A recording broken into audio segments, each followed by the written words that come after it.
Anthropologist Dr. Herbert Gale is this evening backing the use of violence interrupters as an effective crime-fighting tool. His comments follow the government's decision to scrap the program carried out by the Peace Management Initiative.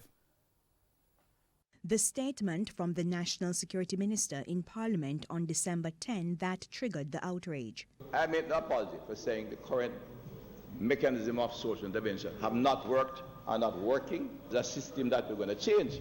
And I made no apologies for that as it comes to this age, because it is not working.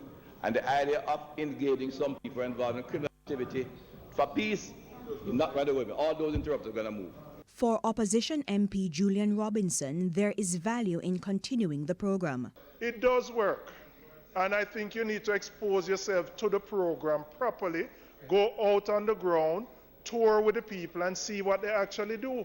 All the police in the world will not solve the problems of the inter-gang conflicts. A 2018 evaluation of the Violence Interruption Program stated that it's probably Jamaica's most relevant violence reduction project.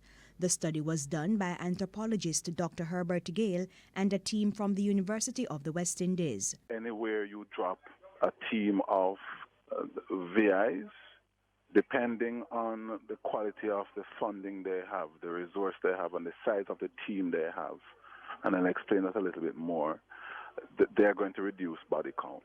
Damian Hutchinson, Executive Director of the Peace Management Initiative PMI, which executes the program, pointed to successes.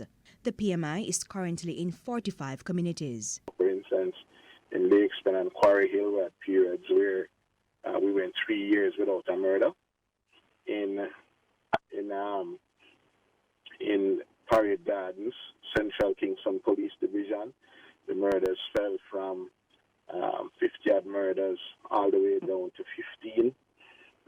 In 2018, we've had an uptick this year, but we're still working to get back to that low figure. Back in Parliament, Dr. Chang outlined the objective of the government. We are redirecting social intervention to give improved services in the institutions that exist in these communities. That, he says, will include improvements to schools, health centers, training for social workers, and other initiatives by the Social Development Commission. And it's not only into the Zozo areas, as we have indicated, we are moving to expand that areas, but the kind of work we do will be every single community that we have identified.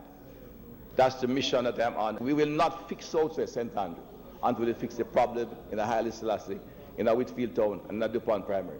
That's where we must go, not PMI, I'm sorry, sir. The debate continues.